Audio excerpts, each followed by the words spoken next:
अतुलित बलधामं हेमशलाभदेहं धनुजवनकृशानुं ज्ञानिनामग्रगण्यं सकलगुणनिधानं वानराणामधीशं रघुपतिः प्रियभक्तं वातजातं नमामि। शङ्करं शङ्कराचार्यं केशवं बादरायणं सूत्रभाष्यकृतौ वन्दे भगवन्तौ पुनः पुनः। ईश्वरो गुरुराप्नेति मूर्तिभेदविभागिनी व्योमवद्व्याप्तदेहाय दक्षिणामूर्तये नमः। कृष्णाय वासुदेवाय हरये परमात्मने प्रणतक्लेशनाशाय गोविन्दाय नमो नमः। नारायणाय नमोस्तुते। श्री सद्गुरुदेवा नमोस्तुते।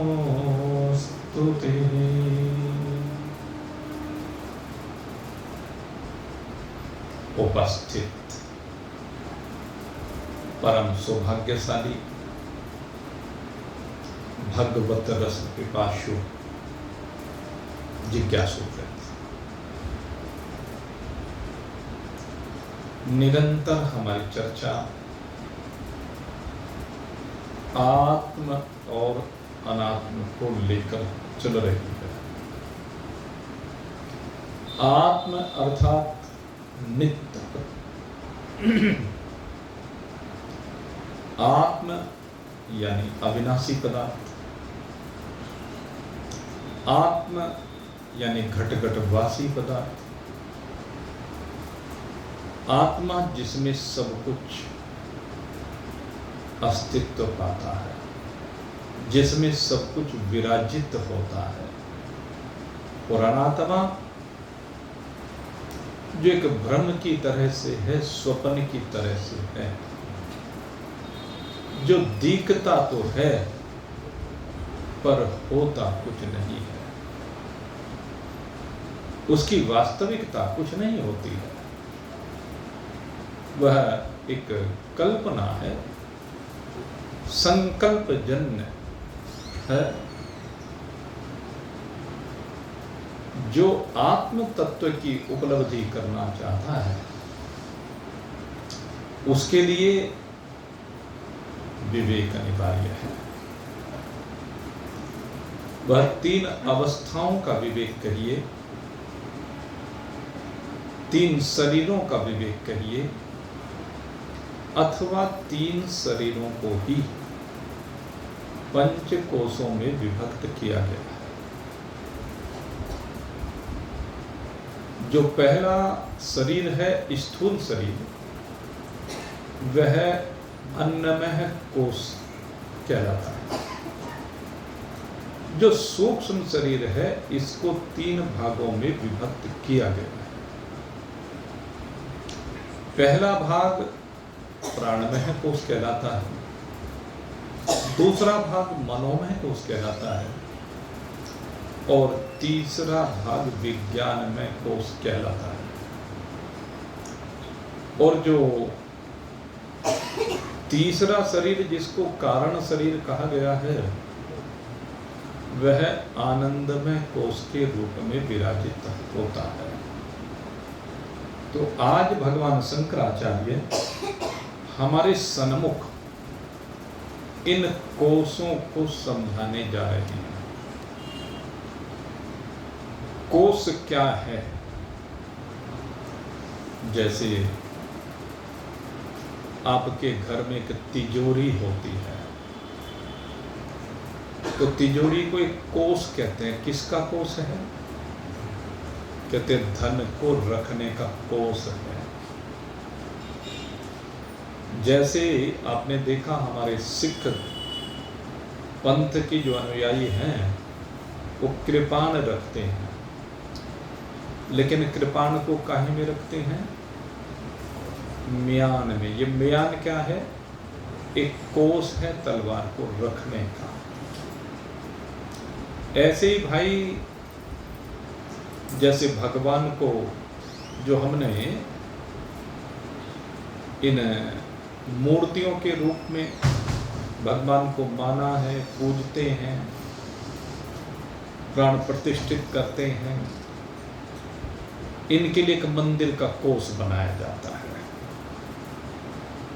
ठीक इसी प्रकार से ये कोष हैं। और ये कोष किसके हैं? कहते हैं कोष आत्मा की माने गए। आत्मा इन पंच कोशों के अंदर सुरक्षित विराजित है। यद्यपि आत्मा तो सदा ही सुरक्षित है, लेकिन समझाने के लिए कह दिया जाता है कि तलवार जैसे म्यान में सुरक्षित है, आपका धन जैसे तिजोरी में सुरक्षित है, मान लिया जाता है। तो उसी प्रकार से कह दिया जाता है कि आत्मा इन पंच कोशों के अंदर विराजित है, स्थित है। यद्यपि जब हम पूर्णता की बात करते हैं तो उस पूर्णता की बात में अगर देखा जाए तो आत्मा में ही ये सब विराजित है। लेकिन जब शरीर का विवेक करना होता है तो शरीर का विवेक करने के लिए हमें सपोजिशन भाव में आना पड़ता है, तो मानने वाले भाव में आना पड़ता है। तो इसीलिए हम मानते हैं कि शरीर के अंदर आत्मा विराजित है। और जब शरीर के अंदर आत्मा को विराजित माना जाता है तब हम ये पंचकोशों की बात करते हैं। अब इन पंचकोशों को लेकर कहा जाता है कि ये पंचकोश जड़ है। अब तक तो हम इन पंचकोशों को ही आत्मा मानते चले आए हैं।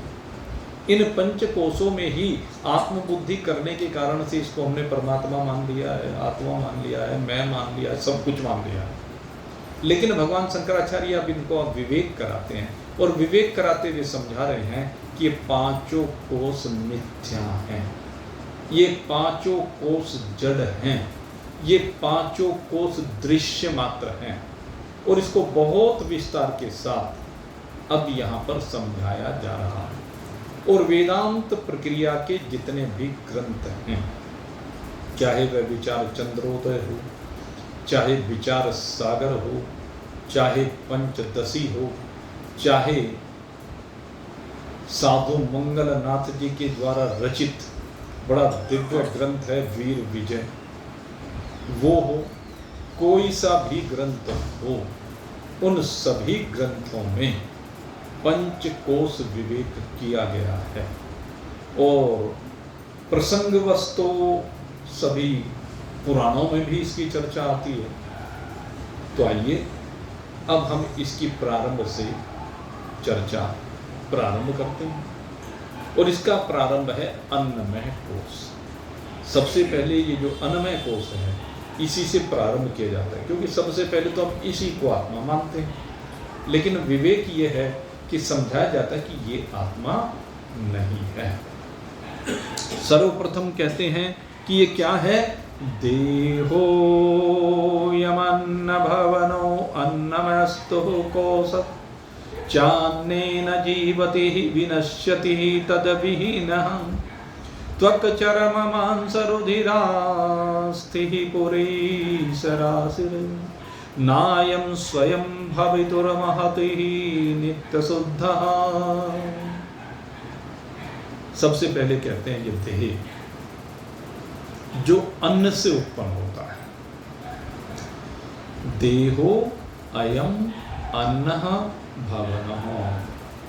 देह जो है वो अन्न से उत्पन्न होता है, अन्न से पोषित होता है, अन्न से ही इसका जीवन है, और अन्न के बिना ये नष्ट हो जाता है। और आपको एक चीज बता दूं, ये जो यहाँ पर बात कही ना कि अन्न के बिना ये नष्ट हो जाता है, तो इससे यहाँ पर एक बात और सिद्ध की जा रही है कि अगर शरीर को सही प्रकार से चलाना है तो अन्न अवश्यमेव ग्रहण करना चाहिए। बहुत से प्राणी ऐसे हैं, मनुष्य शरीर में कह रहा हूं,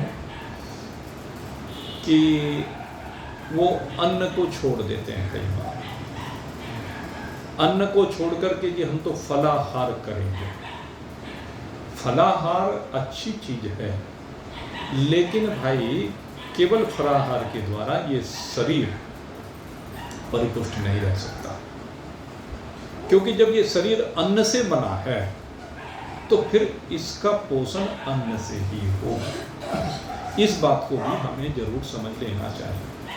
और हमने देखा कई लोग वो फलाहार के चक्कर में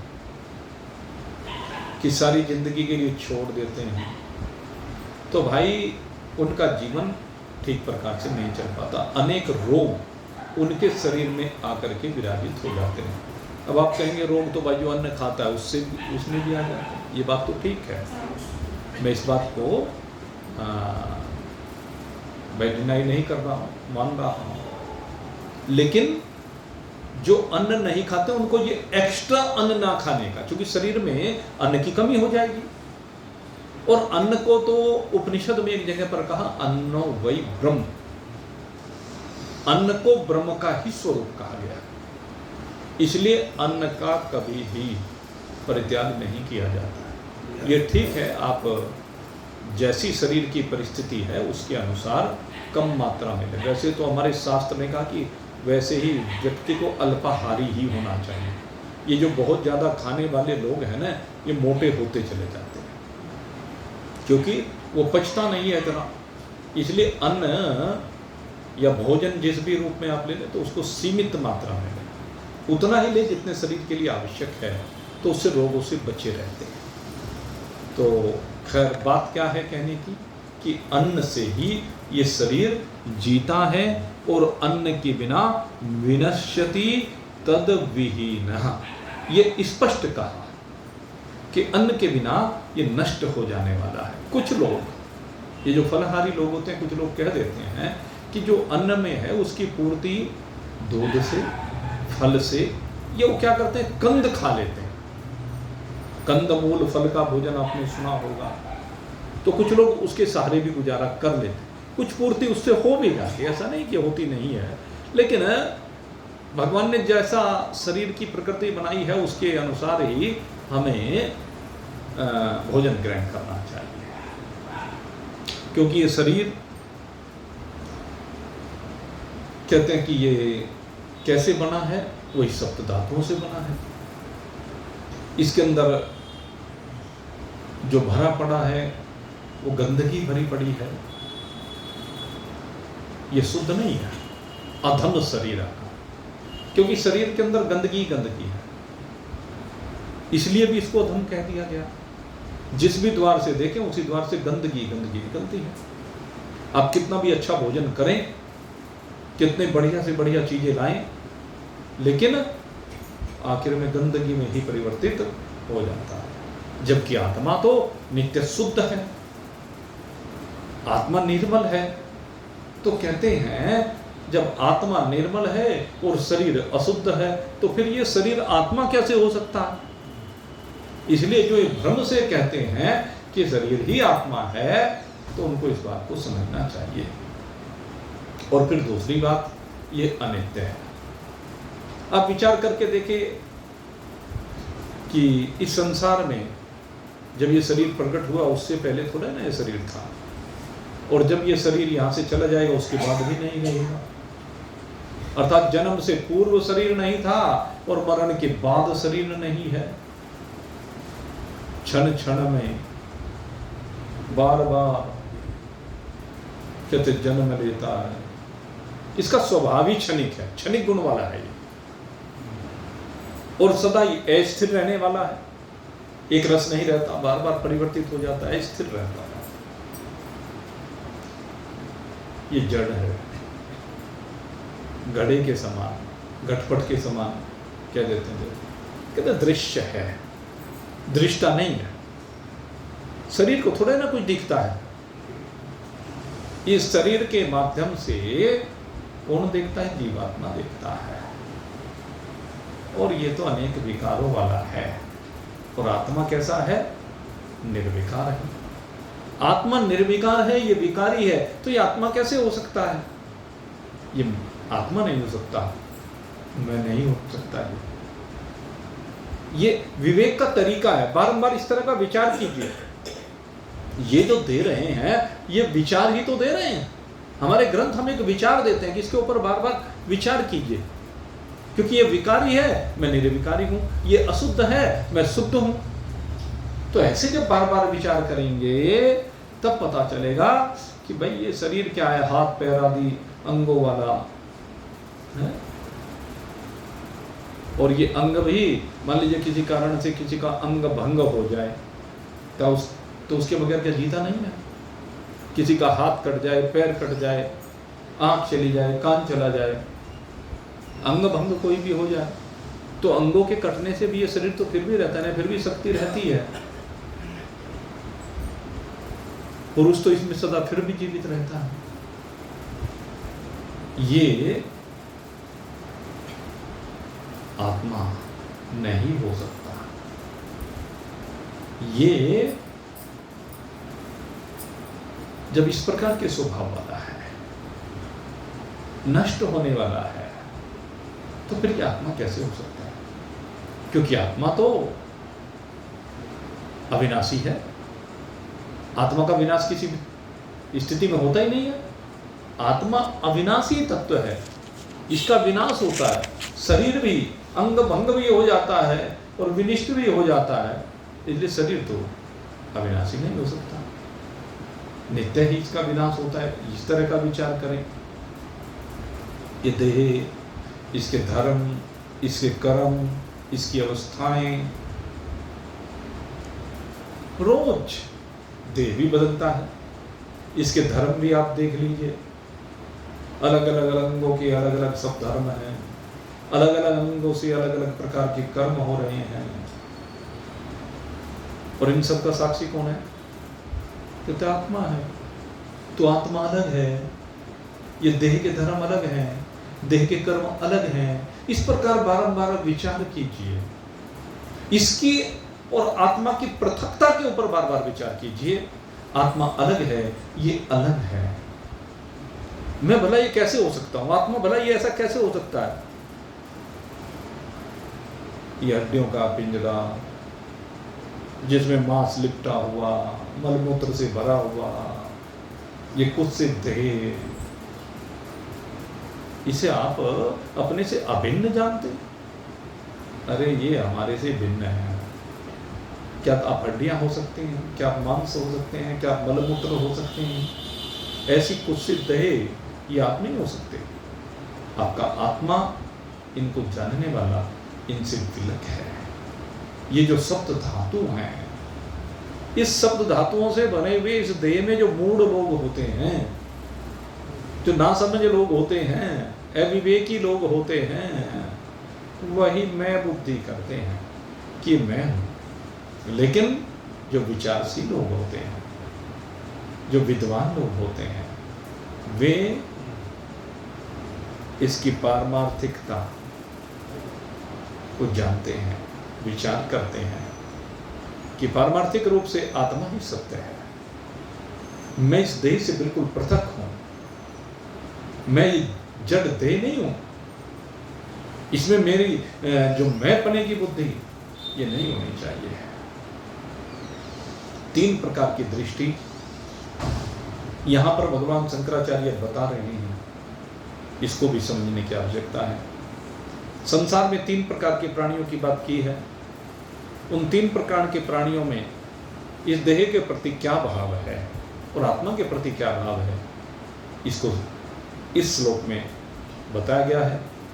देहो अहमित्येव जडस्य बुद्धि देहे च जीवे विदुषस्तमहंधि विवेक विज्ञानवतो महात्मनो ब्रह्माहमि इति एव मतिः सदात्मनि। कहते हैं एक तो जो बस देह से चिपके पड़े हैं, इस देह को सब कुछ मानने वाले हैं, वही कहते हैं कि देहो अहम इति एव, मैं देह हूं। एक तो बुद्धि है, ये बिल्कुल जो चिपके पड़े हैं, संसार में घुसे पड़े हैं, बड़े कामी हैं, क्रोधी हैं, लोभी हैं, और सबसे बड़ी बात है मोही हैं। एक बुद्धि तो उनकी है, वो तो देह को ही आत्मा मानते हैं।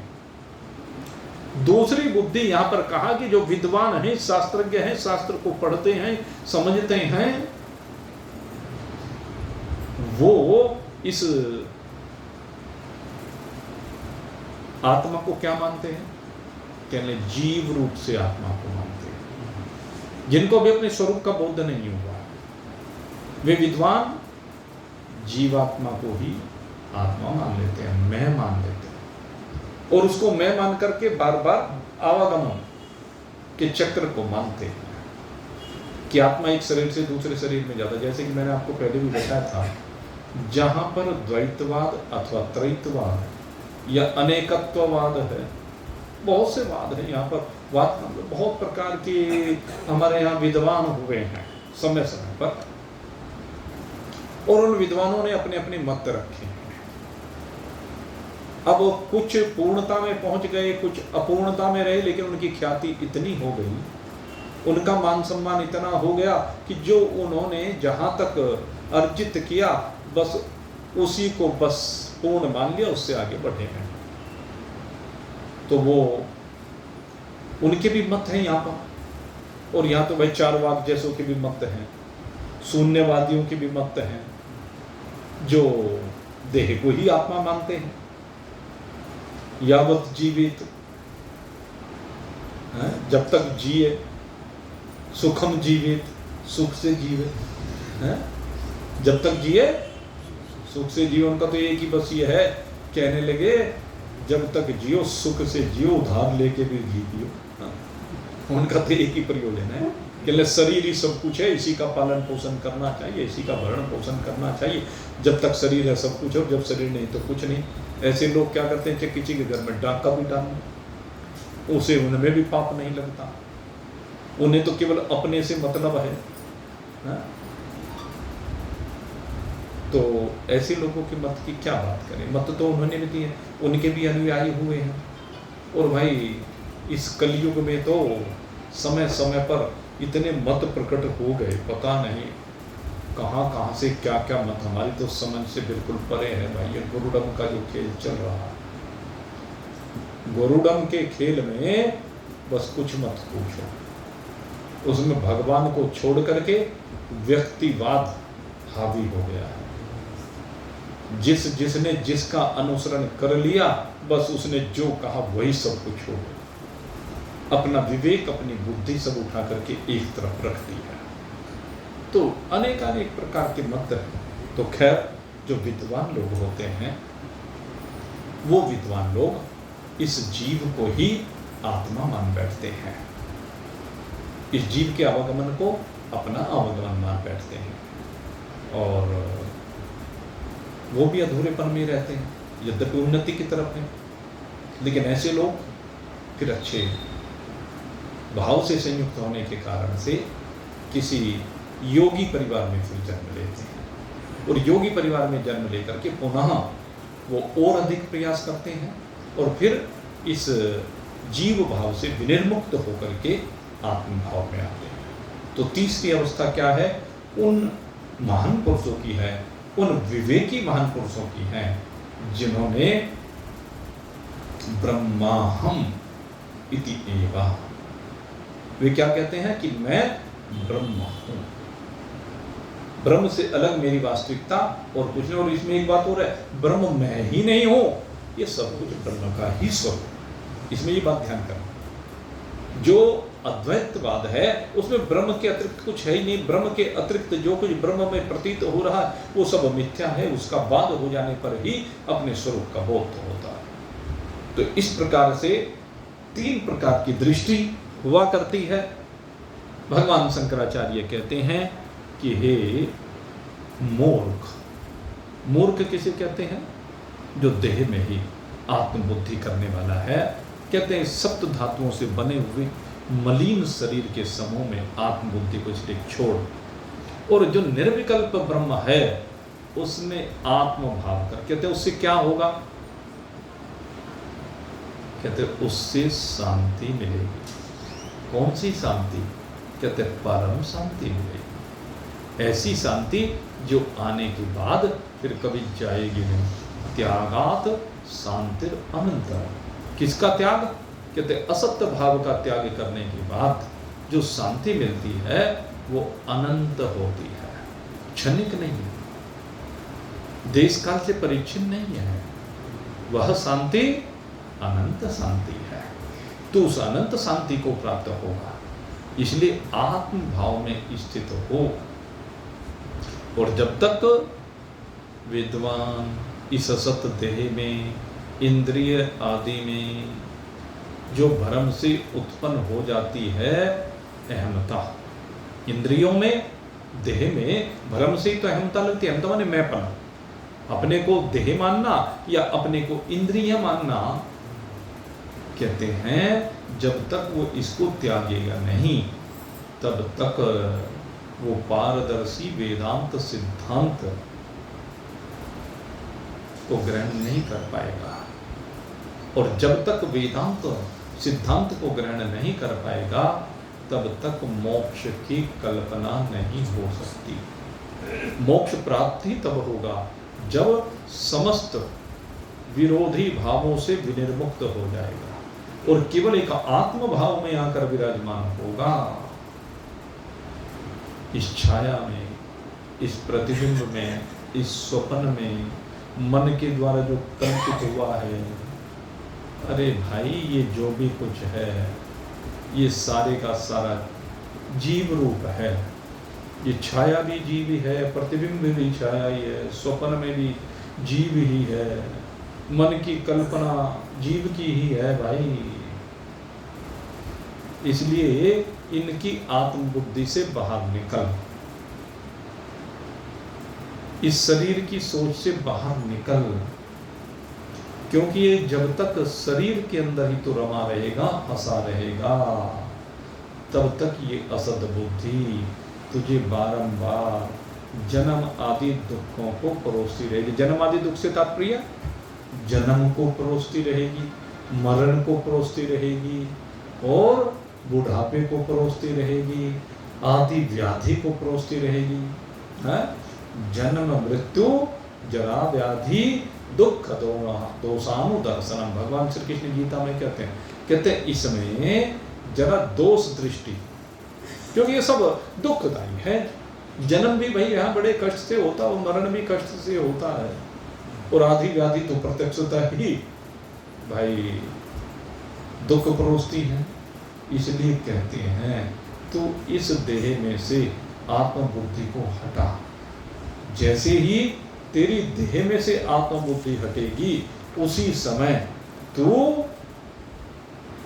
कहते हैं इस भव से पार होगा। नहीं तो इस देह के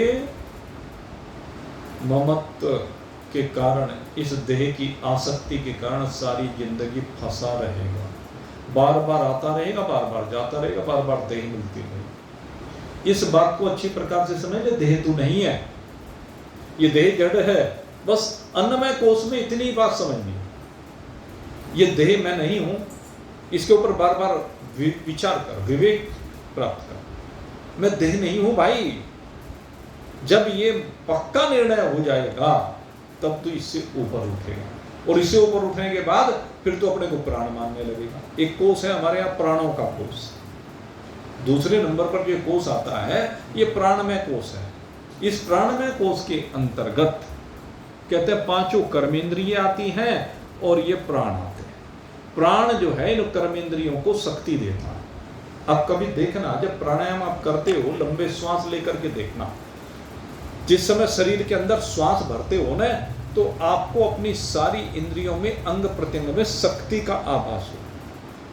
कहते प्राणों की शक्ति से ही ये सारी कर्मेंद्रियां काम करती हैं। इसलिए ये कर्मेंद्रिय और प्राण से संयुक्त हुआ कोष, ये प्राणमय कोष कहलाता है, जिसमें 5 कर्मेंद्रिय हैं और 5 प्राण हैं। ये अन्न से भी परिपुष्ट होता है, अन्नमय कोष से भी परिपुष्ट होता है। अन्नमय कोष से, अन्न से तृप्त होकर के प्राण को बल मिलता है। लेकिन भाई ये जो प्राण है, वैसे तो ये कहा जाता है भाई सब कुछ एक तरफ और प्राण एक तरफ। एक बार बहस छिड़ गई देवताओं में कह लीजिए, या शरीर के अंगों में, कहने लगे मैं सबसे बलवान, मैं सबसे बलवान। कहने लगे अच्छा भाई एक काम करो, एक एक जना इस शरीर से अलग होके देखो, तो शरीर से अलग होकर के पता चल जाएगा, जिससे सबसे ज्यादा कष्ट होगा वही सबसे अधिक बलशाली, जिसके जाने से। हाथ निकला लेकिन फिर भी शरीर चलता रहा, पैर निकला फिर भी शरीर चलता रहा, कान से सुनने की शक्ति निकल गई फिर भी चलता रहा, आंख से देखने की शक्ति चली गई फिर भी शरीर चलता रहा, वाणी में बोलने की शक्ति समाप्त हो गई फिर भी शरीर चलता रहा। तो देखा कि सब कुछ के बगैर काम चल जाता है। आखिर में बारी आई प्राण की, और जैसे प्राण तन से निकलने लगा, सारों में हाहाकार मच गया। कहने ठहरो ठहरो ठहरो। क्यों? कहने लगे भाई अगर तू निकल गया तो हम सारे निकल जाए, तेरे से हम सबका बल है। तो प्राण सबको शक्ति देने का काम करता है, लेकिन ये प्राण भी आने वाला है, जाने वाला है, सदा रहने वाला नहीं है, ये नित्य नहीं है, ये भी विनाशी तत्व है। इसलिए ये भी आत्मा नहीं है, प्राण भी आत्मा नहीं है। इस बात को भली प्रकार से समझना है कि ये प्राण आत्मा नहीं है, ये वायु का विकार है। जैसे वायु बाहर भीतर आता जाता है, उसी प्रकार से ये भी आता रहता है और जाता रहता है, परतंत्र है, और इसे कुछ ज्ञान भी नहीं है। एक सबसे बड़ी बात क्या है, इस प्राण को कोई ज्ञान नहीं। बताओ कोई ज्ञान है क्या? इसे अपने पराये का ज्ञान हो, उचित अनुचित का ज्ञान हो, इसे कोई ज्ञान नहीं। से तो बस आना है और जाना है, आना और जाना है। इसलिए ये प्राण में कोष भी मैं नहीं। और अब बारी आती है मनोमय कोष की। ये बड़ा महत्वपूर्ण है भाई। ये जो मनोमय कोष है ये बहुत महत्वपूर्ण है, और इस मनोमय कोष के बारे में भाई बहुत विस्तार के साथ चर्चा की जाती है, हर जगह पर चर्चा की जाती है। ये जो मनोमय कोष है ये सूक्ष्म शरीर का एक भाग है, जिसके अंदर 5 ज्ञानेंद्रिय और मन ये इसके अंतर्गत आते हैं। ये बहुत बलवान है भाई। और जो अन्नमय कोष है, प्राणमय कोष है, उन सब व्याप्त करके स्थित है, उनके अंदर भी विराजमान है, उन सबको भी चलाने वाला है। ये उन सब में बैठा हुआ है, अन्नमय कोष में भी और प्राणमय कोष में बैठा हुआ है। ये इसके बारे में कहते हैं कि ये जो 5 इंद्रियां हैं, 5 इंद्रियां, ये इसमें यज्ञ जो हमारा होता है ना, उसके माध्यम से अब इस मनोमय कोष को उपमा देकर के समझा रहे हैं कि जो 5 इंद्रियां हैं ये क्या हैं? कहते हैं जैसे यज्ञ में होता होते हैं, तो ये 5 होता हैं, यज्ञ के 5 होता है, ये 5 इंद्रिय है। और ये 5 इंद्रिय कहाँ जाती हैं? कहते हैं विषयों में जाती हैं। विषय क्या है? कहने लगे घी है। ये विषय रूपी घी की जो आहुति हैं उनके द्वारा ये वृद्धि को प्राप्त होता है। और जो इसकी वासनाएं हैं वो ईंधन है। जितना उसमें ईंधन लगाया जाता है, लकड़ियां सविधा जिसको हम कहते हैं, वो लगाई जाती हैं, कहते हैं वो नाना प्रकार की वासनाएं हैं, वे प्रज्वलित होती हैं। कैसे? जब घी की आहुति डाली जाती है। विषय रूपी घी की आहुति डालने से इन पंच इंद्रियों के द्वारा ये प्रज्वलित होता है। और ये जो है जो मन है, इसको अग्नि रूप कहा गया। वो जो अग्नि प्रज्वलित हो रही है ना, ये मन ही है। और ये मन अगर यदि कहते हैं सारे दृश्य प्रपंच को दग्ध कर दे, ये दिया है। क्योंकि मन में ही तो सारा दृश्य है, मन में ही तो सारा संसार है। लेकिन जब विद्वान इस मन को जानता है, विद्वान इस मन का दृष्टा बनकर के इससे विलग अपने आप को अनुभव करता है, तो ये सारे दृश्य प्रपंच को दग्ध कर देता है। और उस समय सारी जो इंद्रियां, ये जो वासना रूपी ईंधन है, उसको जला करके इन विषयों को भी जब दग्ध कर दिया जाए, तब कहते हैं तब जाकर के ये प्रपंच लय होता है।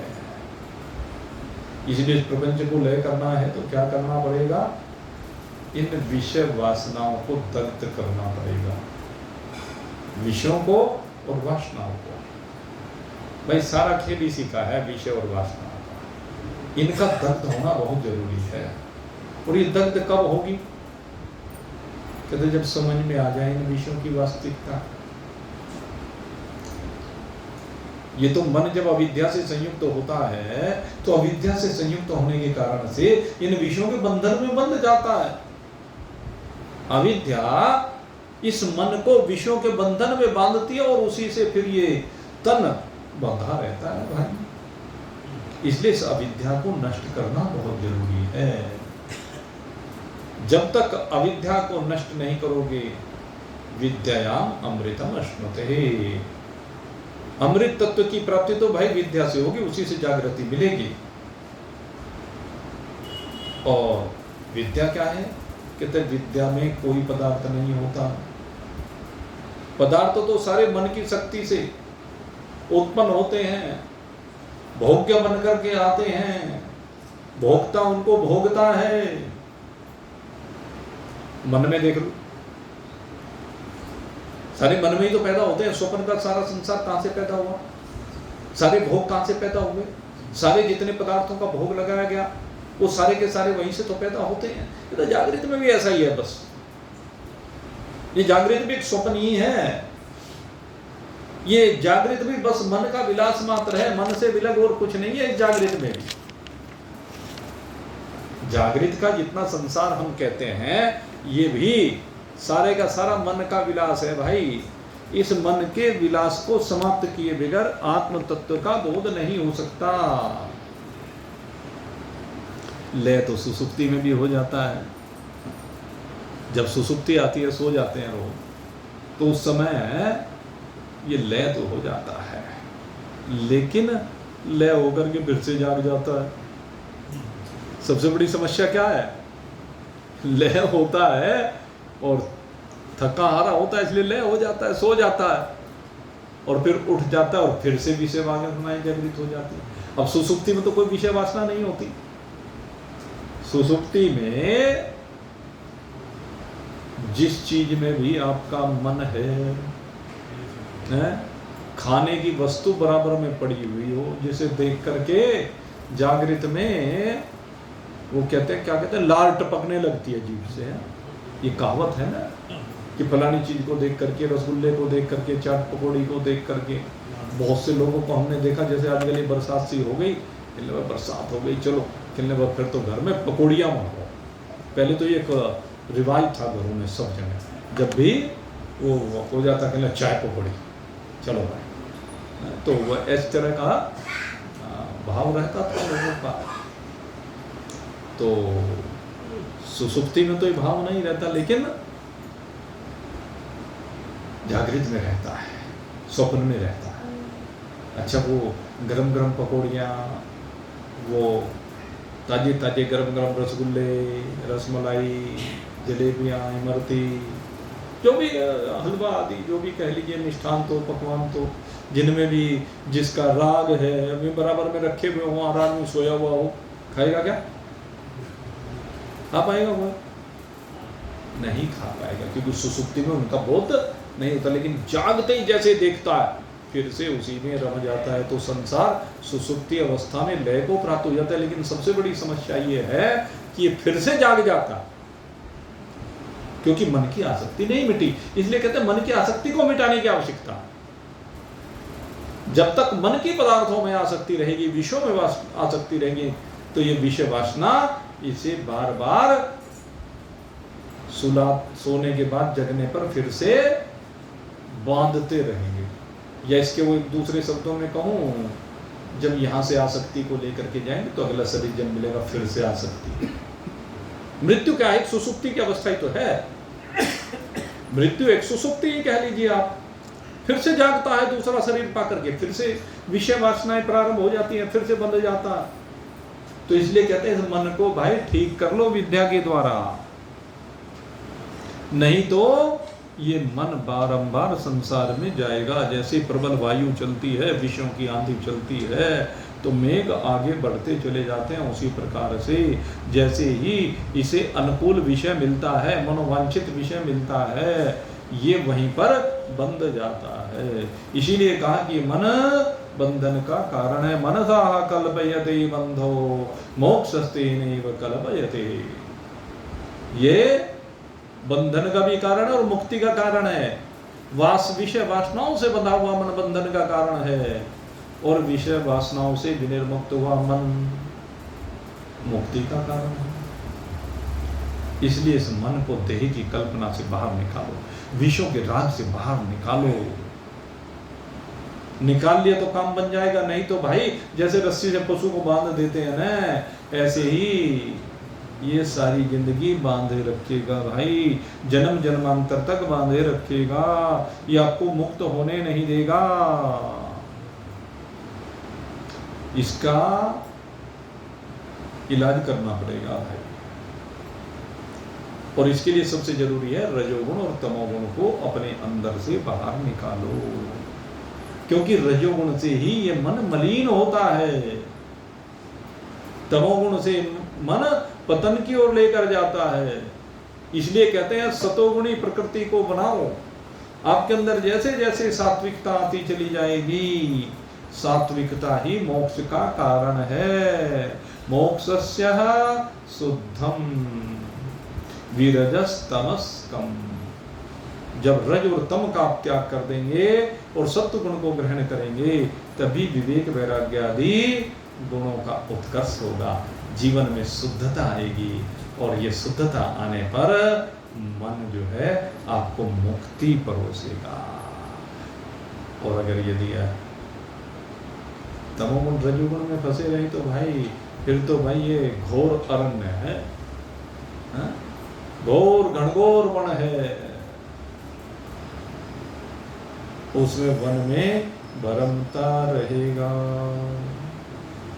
इसलिए कहा, कहते हैं भाई जो जिज्ञासु है, जो सत्संगी है, जो उन्नति चाहता है, वह इस मन के चक्कर में ना पड़े। इन विषय वासनाओं को दूर से ही विष के समान त्याग दे। और क्या क्या त्यागे? कहते हैं विषय तो त्याग ही, शरीर में से भावना त्याग कर कि मैं शरीर हूं। दूसरे एक वर्ण की सीमा से बाहर निकल। 4 वर्ण होते हैं हमारे, इनमें भाई बुरी तरह जकड़ा पड़ा है संसार इस समय। ब्राह्मण, क्षत्रिय, वैश्य और शूद्र, ये 4 वर्ण हमारे यहाँ व्यवस्था बनाई गई। और इन चारों में कोई भी वर्ण है या नहीं है, लेकिन एक दूसरे ने एक दूसरे को विद्वेष के कारण से श्रेष्ठ या हेय मान लिया। अन्यथा कोई है ये नहीं, हमारे यहाँ कोई है नहीं है। हमारे स्वस्थ ग्रंथ इसी बात को कहते हैं। और भाई आज के समय में तो कोई कितना घृणित से घृणित कार्य करने वाला हो, क्योंकि घृणित कार्य है दृष्टि से देखा जाता है, घृणित कार्य करने वाले को उसको हे दृष्टि से देखा जाना चाहिए, उसमें वर्ण का संबंध नहीं होता है। लेकिन आज तो भाई बीमारी लग गई और उसी के कारण से निरंतर पतन हो रहा है।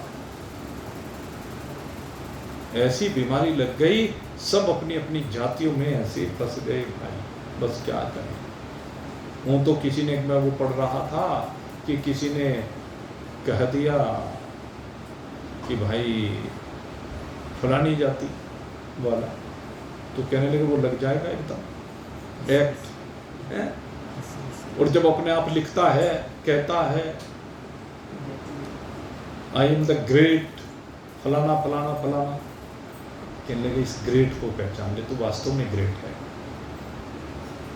तू अपनी इस महानता को पहचान, तेरी महानता आत्मा से है, इस जाति से किसी की महानता नहीं होती।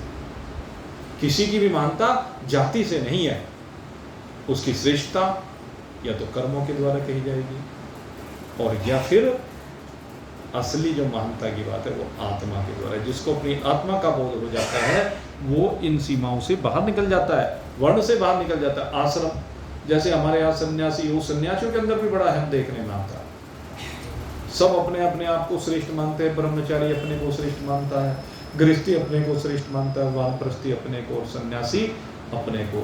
और मैं तो कहता हूँ जिसने आत्मा को जान लिया श्रेष्ठ वही है।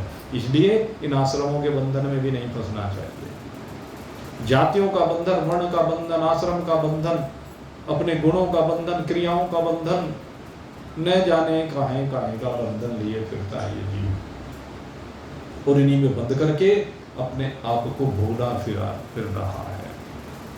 और इसी के कारण से कहते हैं आत्मज्ञान को प्राप्त नहीं होता।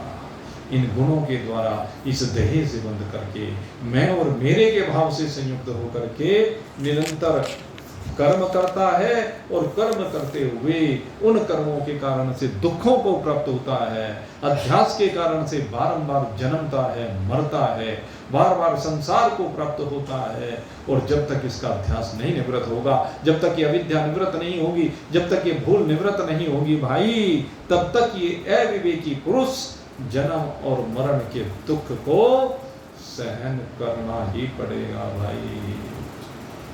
इसलिए तत्वदर्शी विद्वान कहते हैं कि ये मन भाई बस सबसे ज्यादा विद्या इस मन की है।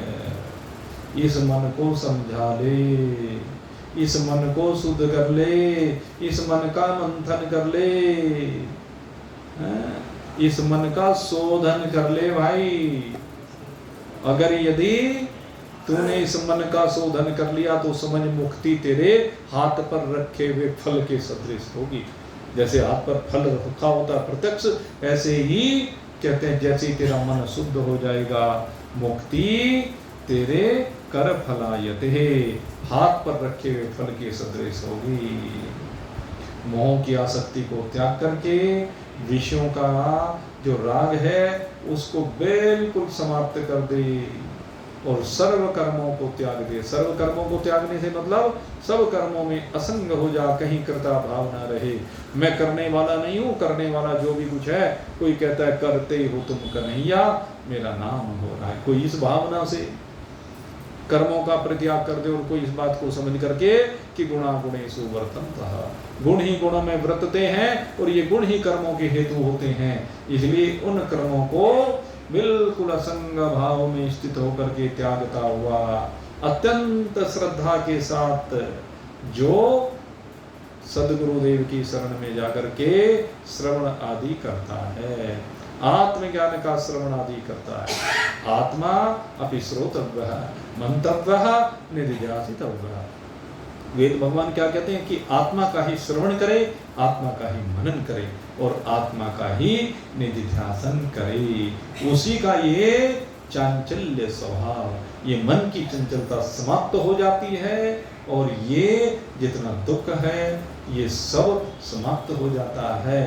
और जो इन सब को समाप्त कर देता है वो अपने में स्थित होता है दृष्टा रूप से, दृश्य प्रपंच उसका निवृत्त हो जाता है। तो इस प्रकार से भाई ये जो मनोमय कोश है ये मैं नहीं हूँ, ये आत्मा नहीं है, ये भी जड़ है जो कि जीव के द्वारा, जीव से शक्ति पाकर के संचालित हो रहा है। इसलिए इस वास्तविकता को समझिए और अपने आत्मभाव में आकर के विराजित होइए। और अब इसके बाद चौथे नंबर पर बारी आती है विज्ञानमय कोश की। और ये जो विज्ञानमय कोश है ये बड़ा शक्तिशाली कोश है भाई। अब ये मनोमय से ऊपर विज्ञानमय कोश है, सारा विज्ञान यहीं पर है, सारा ज्ञान यहीं पर है। तो इस विज्ञानमय कोश की चर्चा हम भाई आपके सामने कल करेंगे। पहले विज्ञानमय कोश, फिर आनंदमय कोश। और इन दोनों से भी विरहित होना है क्योंकि ये भी आत्मा नहीं है। खैर इसकी चर्चा कल करेंगे। भगवान शंकराचार्य ने जो कहा है उसका श्रवण करेंगे और अपने जीवन में होता है। आप सभी के लिए बहुत बहुत शुभकामना करते हुए अब यहीं पर आज के सत्संग को विश्राम दे रहे हैं। और कल माता अन्नपूर्णा का जो हमारा द्वादशी का भोग लगता है वो लगेगा दोपहर में लाला जी की दुकान पर, और फिर रात्रि में यहाँ पर भी कल भी सत्संग होगा। भले ही रविवार हो लेकिन सही समय पर कल भी सत्संग चलेगा। आप सभी लोग सादर निमंत्रित हैं।